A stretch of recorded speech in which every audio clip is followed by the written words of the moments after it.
actually moved to Hawaii this last summer. And I moved from a rather comfortable apartment in California, and I moved to the island of Kauai on the north side. And I now live in a little jungle hut on the edge of a jungle where I look out and I can't see anything.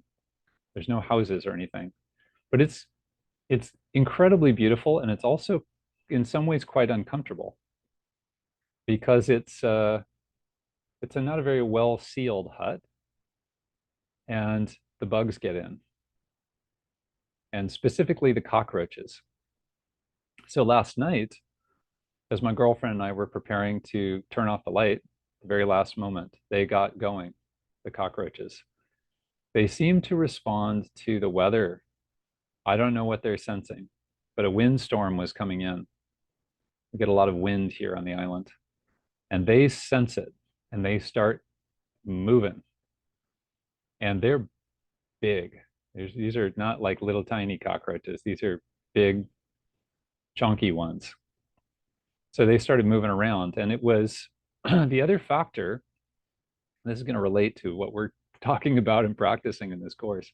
The other factor was that we actually had a broadcast from our own Buddhist teacher at 4 o'clock in the morning because he's in Nepal. So he has to broadcast at a time that works for everybody all over the world. And that's the time, the best time. So 4 o'clock in the morning, we knew we'd have to be awake. And here it is, 9:45 at night, and the cockroaches are moving. And the question is, what do you do? Right? So finally, we did what we could in the situation. We have little sprays that we use. And then who knows where they went. Some of them, ran away and said, okay, that's it. And you have to turn off the light. Now what? Who's moving where? And then during the night, about 12:30 in the morning, there's something on my pillow. And I was able to kind of reach over my head and flick it away into the darkness. And I grabbed my phone as a light and I couldn't find it, and who knows where it went. So that had me awake for about 2 hours. And then we have to be up at 4 a.m., right? And on top of this, I ate something last night that I had never eaten before. It was these cookies that we bought at the store that are made out of watermelon flour. I've never heard of watermelon flour before.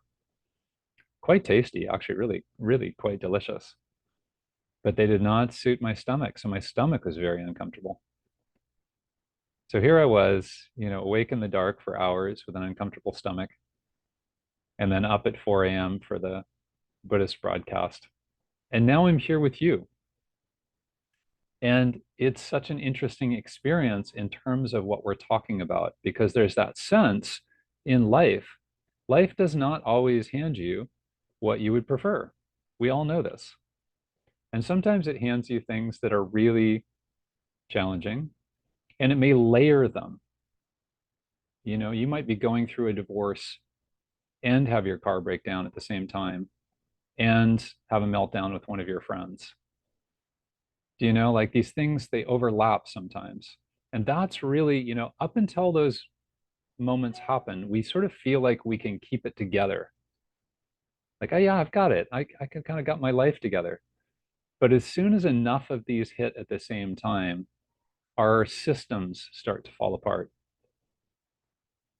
That's when I have found this material to be the most revolutionary in my own life.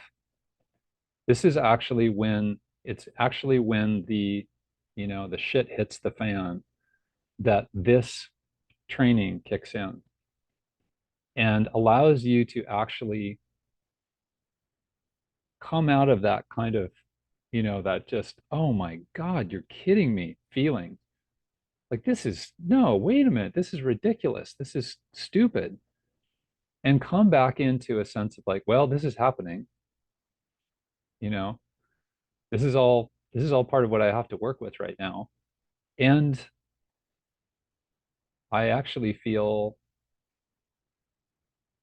as able as I can to deal with it. I'm not collapsing. And we're going to talk a lot about actually what collapse is, even today, and get more into that next time, because that's actually a really critical moment. That kind of, oh, this is too much. I can't do it. I can't deal with this. I don't have it in me to deal with this. All of that, that's a really vital moment.